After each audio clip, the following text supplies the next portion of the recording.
Oh.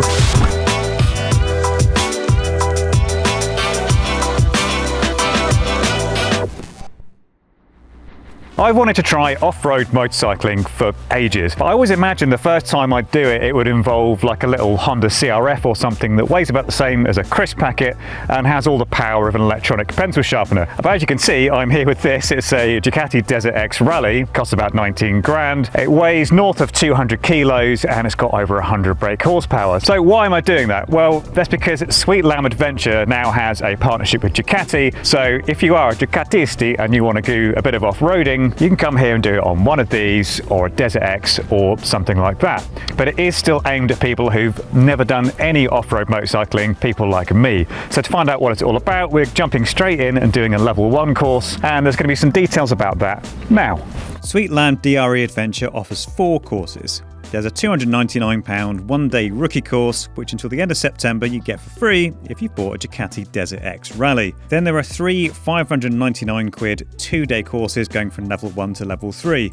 Our course was broadly equivalent to a level 1, but with some tweaks to accommodate content creation, as everyone on it was either a journalist or a YouTuber. Normally, level 1 would include a condensed version of some of the bits of the rookie course, plus descents and ascents, downhill braking, uphill momentum, water crossings, and an extended easy to medium trail ride. You get the choice of a Desert X Rally, Multistrada V2 or Multistrada V4, plus lunch and unlimited coffee. That's from a Ducati branded coffee machine painted in Ducati colours. Lovely. So we were on the Desert X Rally all day yesterday. Today we're on the bog standard Desert X, but to be honest, I don't think, the sort of riding we're doing, you're not really going to be using up any of the extra suspension travel you get on the rally. Yeah, this will do, has been doing us just fine. And there's big Wales, of course. It means some pretty spectacular scenery, even though we're kind of at the lower end of the valley, or whatever you want to call it. It's a fairly slippy surface, this, but the thing is, the first trip out yesterday, kind of felt like poo was going to come out each time it slipped. We're going up here, are we? Look at that gorgeous sunshine in Wales. Who'd have thought? More expected is sheep, lots of sheep.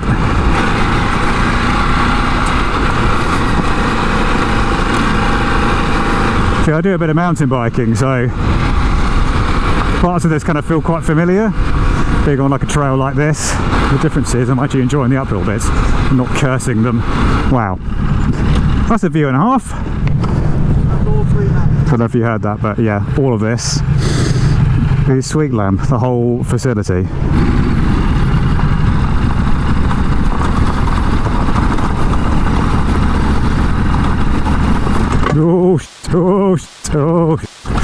Oh god, control the speed.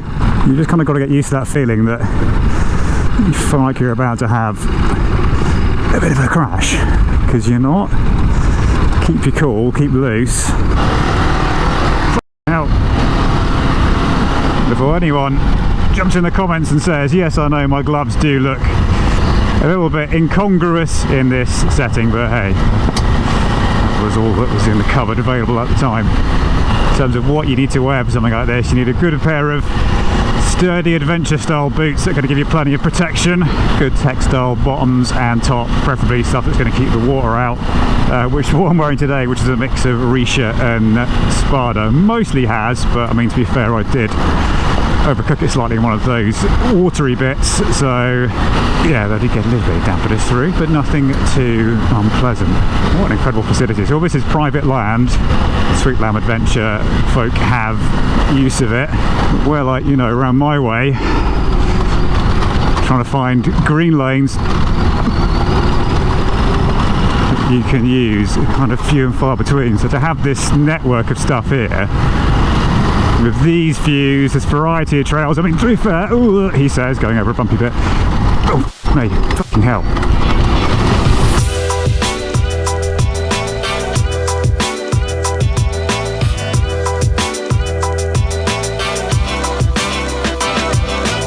The day culminated in an epic trail ride around Sweet Lamb with the speeds hovering around 50 miles an hour at times. I couldn't have imagined doing that the day before, and I've been wobbling around cluelessly. The changing confidence levels from the start of the course to the end were huge. But to delve further into some of the stuff I found a bit difficult on day one, I chatted to instructor Tom Molyneux. Now, the Ducatis might be new to Sweet Lemon Adventure, but Tom here isn't. You've been instructing here for what, like 5 years? Yeah, 5 years. And your greatest challenge, probably ever, trying to make a sort of semi-competent off-road motorcyclist out of me. Now, yesterday I was having a few issues, fair to say. Take me through what I was doing wrong. Yeah, so fortunately for me, you're not my greatest challenge ever. That's good to know. I see similar problems. It's just a beginner challenge, really. You're trying to translate road to off-road, which is two sides of a different coin, if you like. Especially with your height as well. Actually, I'm standing on the lump, so you're a little bit taller than me. A lot of times people struggle when they're a little bit taller because they think they need bar risers, but they're just not standing correctly. And that was your biggest problem yesterday, was the stance. So we addressed that. Got you hinging from your hip, not your back, which took a lot of the back pain away. Because if the stance is wrong, basically everything else is going to be wrong, isn't it? Yeah, that's the key. You can't build off of poor foundations, so we've got to get that really, really good. And then from there, everything else comes. Talk me through the differences of doing something like this on a bike that's, 200 plus kilos, right, 110 brake horsepower, as opposed to like a little kind of CRF or something. Are there any differences? Is it any harder? Is it any easier? I should say it's less forgiving. A smaller bike is lighter, so you get away with more, but the techniques are the same. I often find it's actually easier to teach stance on a bigger bike because they're spaced out better. So on a shorter bike, a smaller one like a CRF or something, the peg to the bar is quite tight. So people really struggle getting that hinge on their hips, so they feel like they're just folding straight over the front of the bike. So on an adventure bike, typically, they're easier to stand on, but then our technique's got to be crisp, because obviously they're 200 plus kilograms. So there's two ways of looking at it. Yeah, but techniques are the same. It certainly shouldn't put someone off who's thinking, why am I getting straight on this 19 grand bike? Actually, well, it doesn't matter. It's your 19 grand bike, exactly, so it doesn't matter, and it's got big crash bars on, all good. Oftentimes as well, they track a lot better. So the little bikes can get quite flighty, whereas these, because of the weight, they don't ricochet quite so much, whereas the little ones tend to bing off of things. So it's there are pros and cons to everything. I think a lot of times beginners just feel more comfortable purely because of the weight. As we go off-road, seat height.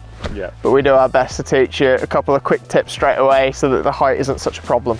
And I guess as well, they may already have something like this for the road, so it's not as an alien as environment as like a little, sort of 250 single or something like that. That's it. Well, there you have it.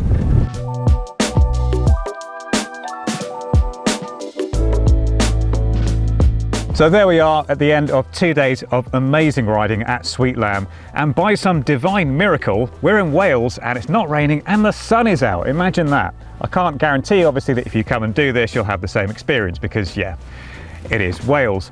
The thing that struck me was just how approachable these bikes were. I mean, obviously yes, if you're going to drop it, it's going to be harder to pick up, and Tom took us through some of the kind of advantages and disadvantages of doing it on a larger bike. But yeah, generally the bikes were super approachable. It helped that the instruction here is top notch. They're really good at kind of pushing you just out of your comfort zone, but not enough that you freak out. So you go and do whatever it is you didn't think you could do, you do it, and then you feel much more confident, and that confidence kind of builds as the 2 days go on. I don't think the value is too bad at all, and it has that kind of Ducati premium sheen to the whole thing, which I think the kind of customer who's going to be doing this is going to... Oh right. I don't think the value is too bad at all for what you're getting, and it does have that kind of premium Ducati sheen that a kind of bougie Ducati owner is probably going to expect if they come here. So thank you very much for watching.